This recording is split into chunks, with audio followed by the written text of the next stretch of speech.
నమస్తే, welcome to super fast news. నేను అరుణ. నేను హిమబిందు. ఢిల్లీలోని కేంద్ర ఎన్నికల సంఘం కార్యాలయం దగ్గర ఉద్రిక్తత నెలకొంది. మీనాక్షి నటరాజన్ రాజ్యసభ నామినేషన్ తిరస్కరణపై ఆగ్రహం వ్యక్తం చేస్తున్న కాంగ్రెస్ నేతలు సిఈసి కార్యాలయం లోపలికి వెళ్లేందుకు ప్రయత్నించారు. వారిని పోలీసులు అడ్డుకోవడంతో కాసేపు హై డ్రామా నడిచింది. ఓటమి భయంతోనే నామినేషన్ తిరస్కరించారని ఆరోపిస్తోంది కాంగ్రెస్. బీజేపీ ప్రజాస్వామ్యాన్ని ఖూనీ చేస్తోందని మండిపడుతోంది. చివరకు ఇద్దరు నేతలకు మాత్రమే లోపలకు అనుమతినిచ్చారు పోలీసులు. మీనాక్షి నటరాజన్ రాజ్యసభ నామినేషన్ ను తిరస్కరించింది కేంద్ర ఎన్నికల సంఘం. తెలంగాణలో క్రిమినల్ కేసులు ఉన్నట్టు అఫిడవిట్ లో వెల్లడించలేదని ఈసీకి ఫిర్యాదు చేసింది. అఫిడవిట్ లో ఆస్తుల వివరాలు కూడా తెలపలేదని బీజేపీ ఆరోపించింది. దీన్ని పరిగణలోకి తీసుకున్న రిటర్నింగ్ అధికారి మీనాక్షి నామినేషన్ ను తిరస్కరించారు. మధ్యప్రదేశ్ నుంచి కాంగ్రెస్ పార్టీ తరపున రాజ్యసభకు నామినేషన్ దాఖలు చేశారు Meenakshi Natarajan.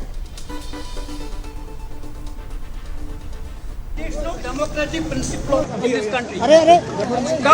They are killing the democracy of this country. This is a clear example of that. Sir, thoda side kar lo, thoda sa. 6:30 only they rejected their nomination. 7:25 we have given a letter to the Election Commission of India for seeking an appointment with the Election Commission for giving a complaint. After 40 minutes, then also Election Commission is not allowing us to go. Election Commission is not allowing us to go. What is happening in this country? Is this a banana republic? गंभीर परिस्थितियां हमारे देश के सामने हैं। सवाल यह है कि लोकतंत्र जीतेगा या नहीं, भारत का जो फेडरल स्ट्रक्चर है वो रहेगा या नहीं, और क्या यहाँ पर इस तरह से वन पार्टी सिस्टम और तानाशाही लाने की जो एक कोशिश है, ये कोशिश ध्वस्त होगी या नहीं, और पूरी पार्टी इकट्ठा होकर इन फोर्सेस के खिलाफ लड़ेगी। हम इसको चैलेंज करेंगे। जो भी फोरम लोकतंत्र के दायरे में है हम उसका उपयोग करेंगे। విశాఖ స్టీల్ ప్లాంట్ ప్రమాదంలో 8 మృతదేహాల గుర్తింపు పూర్తయింది. మృతులు భానుకుమార్, కృష్ణ, ప్రభాకర్, జీవి అప్పారావుతో పాటు వెంకటరమణ, త్రినాథ్, అప్పలరాజు, గోల్డ్ కుమార్ గా గుర్తించారు. మొత్తం 7 మృతదేహాలను అధికారులు బంధువులకు అప్పగించారు.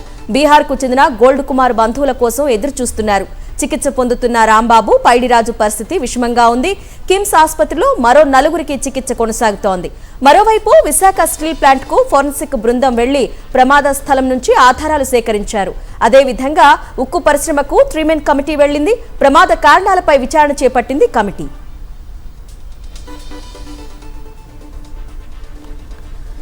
రేపు విశాఖలో వైఎస్ఆర్సీపీ అధినేత వైఎస్ జగన్మోహన్ రెడ్డి పర్యటించనున్నారు. స్టీల్ ప్లాంట్ బాధితులను పరామర్శించనున్నారు ఆయన. సోమవారం సాయంత్రం స్టీల్ ప్లాంట్లో జరిగిన ఘోర ప్రమాదంలో 8 మంది కార్మికులు ప్రాణాలు కోల్పోవడం, మరికొందరు తీవ్ర గాయాలతో విశాఖలోని వివిధ ఆసుపత్రుల్లో చికిత్స పొందుతుండడం పట్ల వైఎస్ జగన్ తీవ్ర దిగ్భ్రాంతి వ్యక్తం చేశారు. ప్రమాద ఘటన గురించి సమాచారం అందిన వెంటనే బాధిత కుటుంబాలకు అండగా నిలవాలని పార్టీ నేతలను ఆదేశించారు వైఎస్ జగన్. ప్రమాదంలో మృతి చెందిన కార్మికుల కుటుంబాలకు సానుభూతి తెలియజేస్తూ క్షతగాత్రులకు మెరుగైన వైద్యం అందేలా చర్యలు తీసుకోవాలని పార్టీ నాయకులకు సూచించారు. ఈ ఘటనకు సంబంధించి బాధితుల ఆరోగ్య పరిస్థితిని ఎప్పటికప్పుడు పార్టీ సీనియర్ నేతల ద్వారా తెలుసుకుంటున్నారు వైఎస్ జగన్.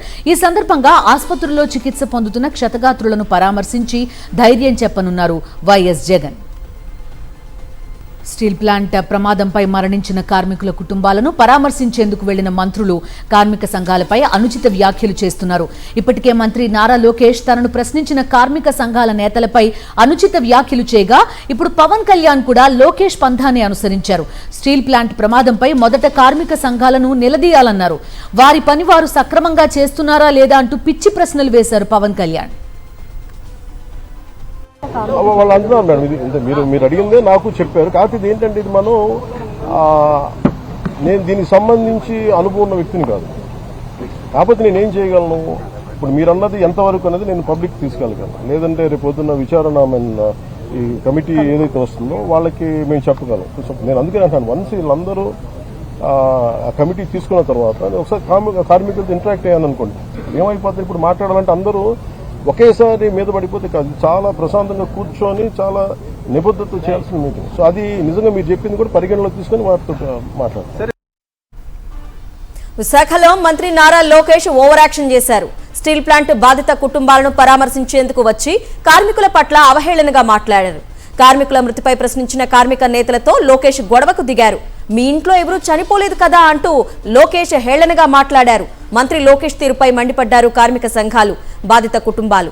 స్టీల్ ప్లాంట్ ను తామే కాపాడామంటూ లోకేష్ గొప్పలు చెప్పుకోబోయారు. అందుకేనా ఇంతమంది చనిపోయారంటూ కార్మికుల మంత్రి లోకేష్ ను నిలదీశారు.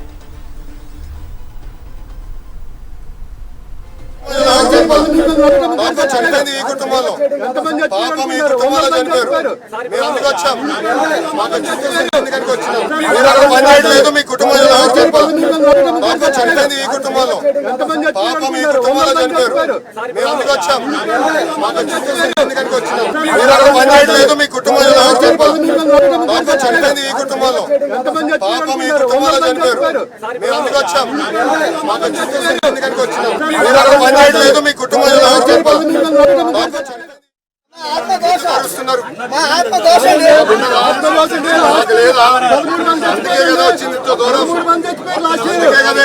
మీరు వచ్చి రాజకీయం చేయాలంటే బయటికి వెళ్ళొచ్చు. ఉక్కు ఫ్యాక్టరీని కాపాడింది మేము, ఈయన పోరాడారు, కాపాడింది మేము. మాకు రైట్ ఉంది ఇక్కడ.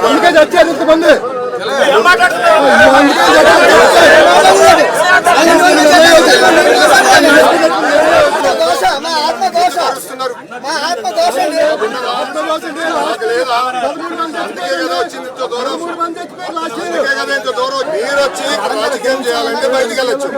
ఉక్కు ఫ్యాక్టరీని కాపాడింది మేము, ఈయన పోరాడారు, కాపాడింది మేము. మాకు రైట్ ఉంది ఇక్కడ.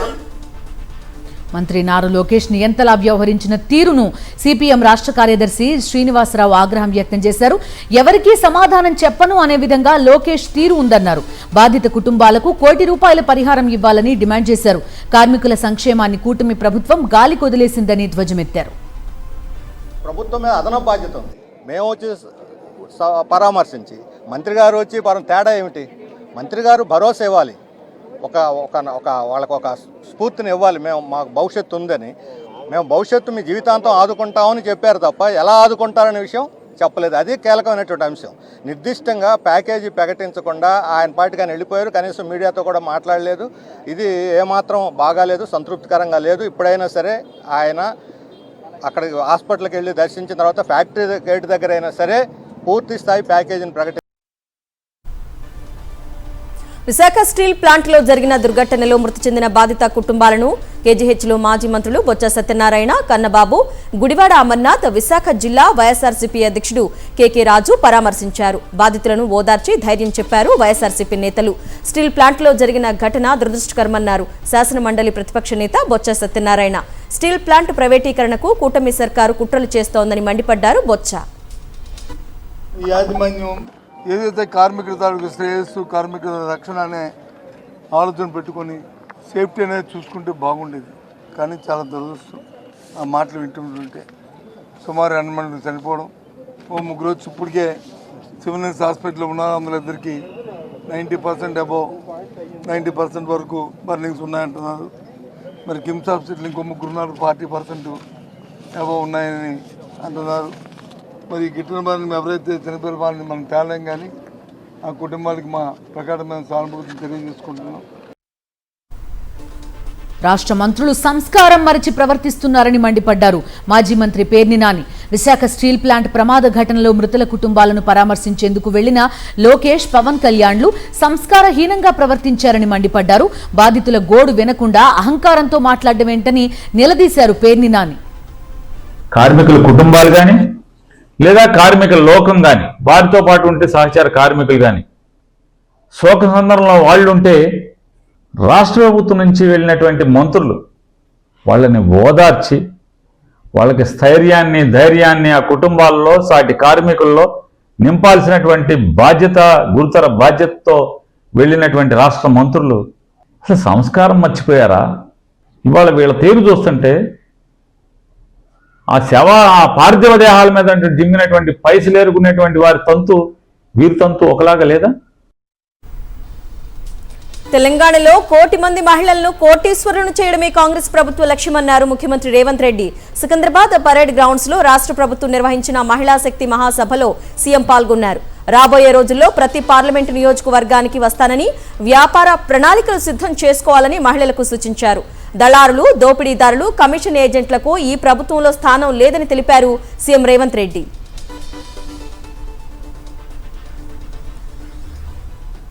మీరు ఇక్కడి కాదు, ప్రతి పార్లమెంటు నియోజకవర్గానికి నేను వస్తా.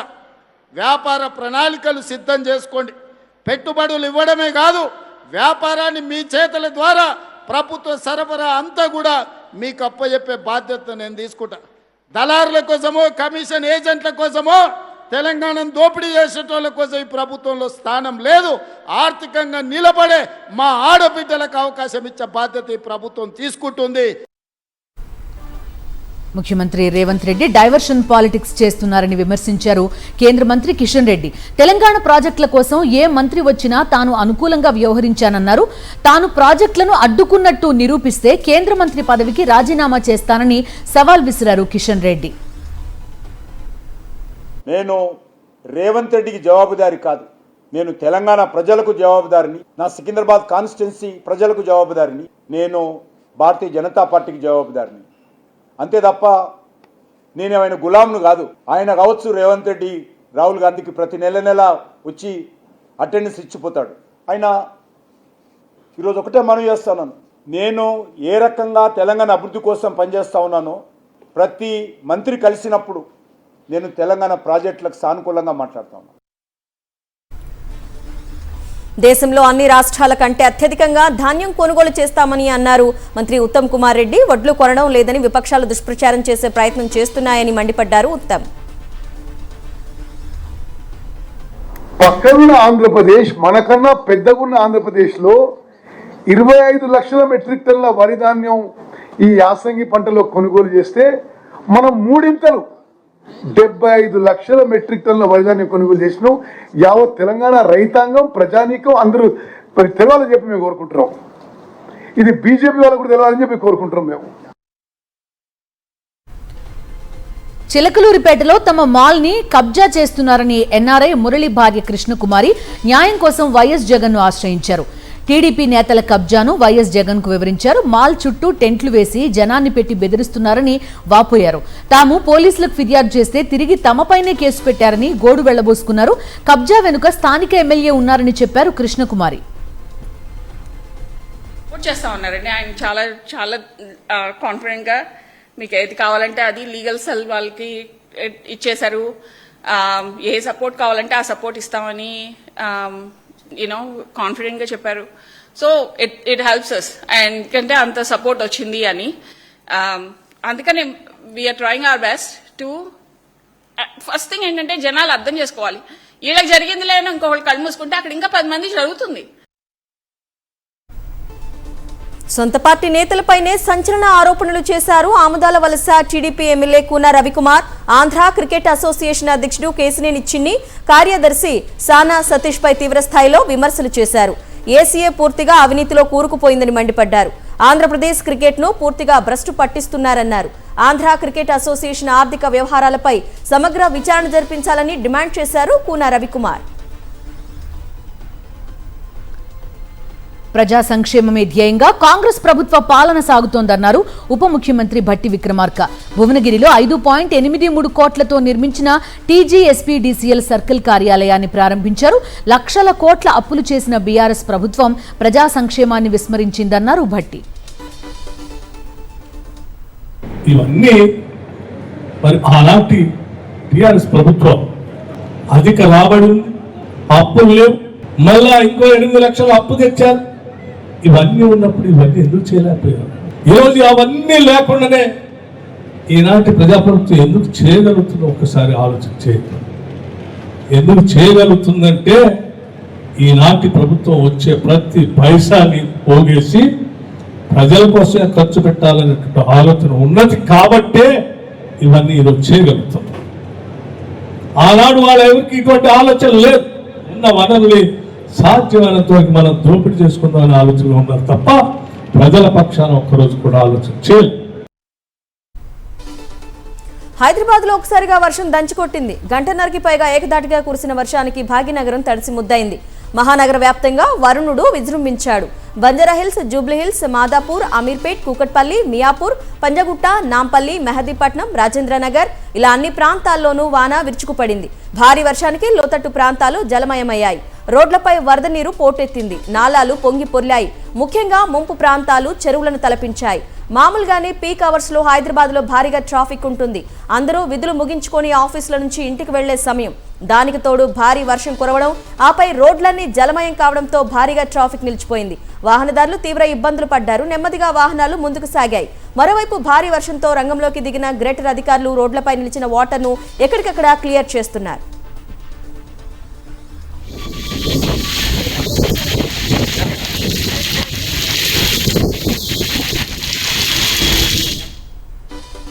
హైదరాబాద్ మియాపూర్లో ఏసీబీ అధికారులు సోదాలు నిర్వహించారు. రోడ్లు భవనాల శాఖ ఈఎన్సీ మోహన్ నాయక్ నివాసంతో పాటు ఆయనకు సంబంధించిన కార్యాలయాలు, బంధువులు, అత్యంత సన్నిహిత ఇళ్లలో సోదాలు చేపట్టారు. మొత్తం 11 ప్రాంతాల్లో తనిఖీలు చేశారు. భారీగా ఆస్తి పత్రాలు, కీలక డాక్యుమెంట్స్ పరిశీలించారు. R&Bలో అత్యంత కీలక స్థానంలో ఉన్న ఉన్నతాధికారి ఇంట్లో ఈ స్థాయిలో ఏసీబీ అధికారులు సోదాలు జరపడం ప్రభుత్వ అధికార వర్గాల్లో తీవ్ర కలకలం రేపింది.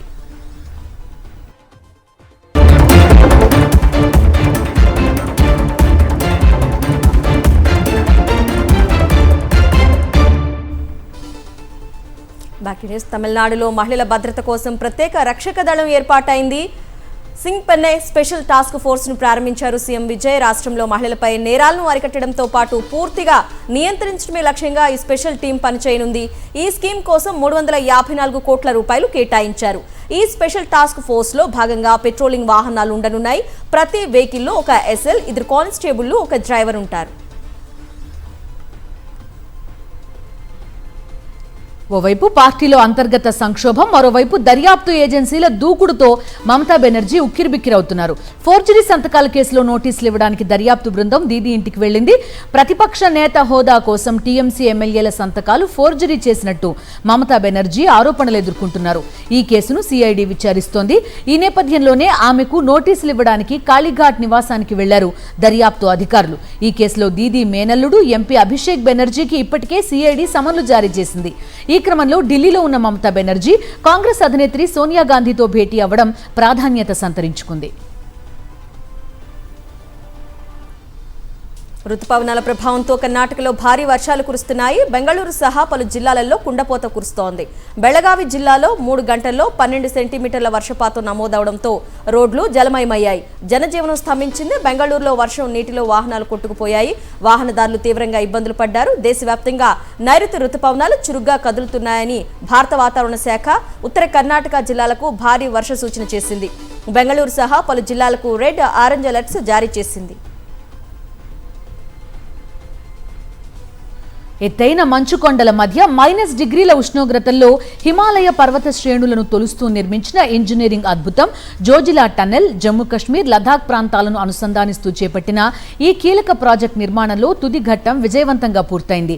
చివరి పేలుడుకు సక్సెస్ఫుల్ గా ట్రిగర్ నొక్కారు కేంద్ర రవాణా శాఖ మంత్రి నితిన్ గడ్కరీ. సొరంగంలో 2.5 మీటర్ల దూరంలోని బ్రేక్ త్రూ ప్రదేశాన్ని విజయవంతంగా పేల్చివేసినట్టుగా తెలిపారు. దీన్ని టన్నెల్ నిర్మాణంలో కీలక మైలురాయిగా అభివర్ణించారు.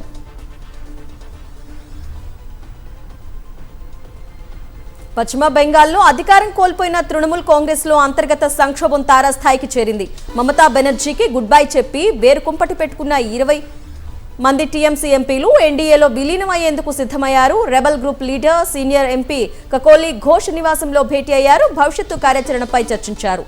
తాము ఎన్డీఏకు మద్దతిస్తున్నట్లు ఇప్పటికే లోక్సభ స్పీకర్ ఓం బిర్లాకు లేఖ రాశారు 20 మంది టీఎంసీ తిరుగుబాటు ఎంపీలు.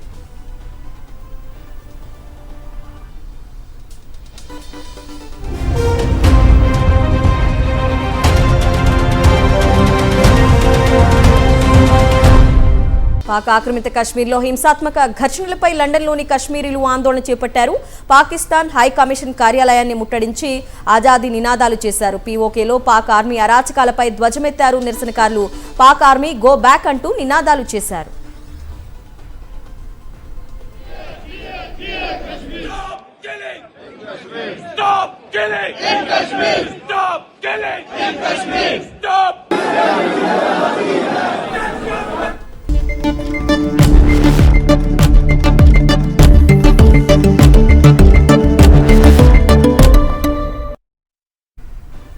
Coming to market updates. దేశీయ స్టాక్ మార్కెట్ సూచీలు లాభాల్లో ముగిశాయి. ఆఖర్లో PSE banks, financial, auto stocks కొనుగోళ్ల మద్దతు లభించడం సూచీలకు కలిసొచ్చింది. మరోవైపు ఇరాన్ ఇజ్రాయెల్ మధ్య దాడులు ఆగడం, ఇరాన్ అమెరికా మధ్య శాంతి చర్చలు కొనసాగుతున్నాయని అమెరికా అధ్యక్షుడు ట్రంప్ ప్రకటించడం సూచీలపై సానుకూల ప్రభావం చూపించింది. సెన్సెక్స్ 384.5 పాయింట్ల లాభంతో 73,918.76 వద్ద, నిఫ్టీ 119.1 పాయింట్ల లాభంతో 23,242.1 వద్ద స్థిరపడింది. డాలర్తో రూపాయి మారకం 95.36గా ఉంది. గత వారం రోజులుగా భారత్లో తగ్గుతూ వస్తున్న బంగారం ధరలు నేడు యూటర్న్ తీసుకున్నాయి. అంతర్జాతీయంగా పసిడి ధరలు పెరగడంతో భారత్లోనూ ధరలు ఒక్కసారిగా పెరిగాయి. వెండి ధరలు మాత్రం స్థిరంగా కొనసాగుతున్నాయి. హైదరాబాద్ బులియన్ మార్కెట్లో 24 క్యారెట్ల 10 గ్రాముల బంగారం ధర 153,160కు ఎగబాకింది. క్రితం ముగింపుతో పోలిస్తే ధర ఏకంగా 1470 మేర పెరిగింది. 22 క్యారెట్ల 10 గ్రాముల పసిడి ధర 1350 రూపాయల మేర పెరిగి 140,400 రూపాయలకు చేరుకుంది. నగరంలో కిలో వెండి ధర 2,70,000 వద్ద స్థిరంగా కొనసాగుతోంది.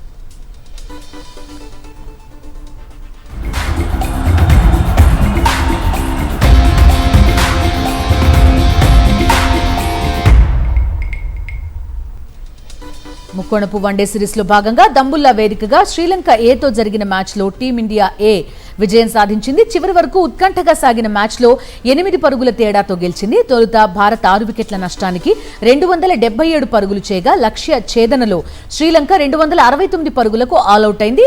సెంచరీతో జట్టు విజయంలో కీలక పాత్ర పోషించిన Ruturaj Gaikwad player of the match గా నిలిచాడు. స్టీల్ ప్లాంట్ ప్రమాదానికి బాధ్యత ఎవరిది? మంత్రుల నిర్లక్ష్య వైఖరికి కారణమేంటి? మ్యాగజైన్ స్టోరీలో చూద్దాం. Stay with us.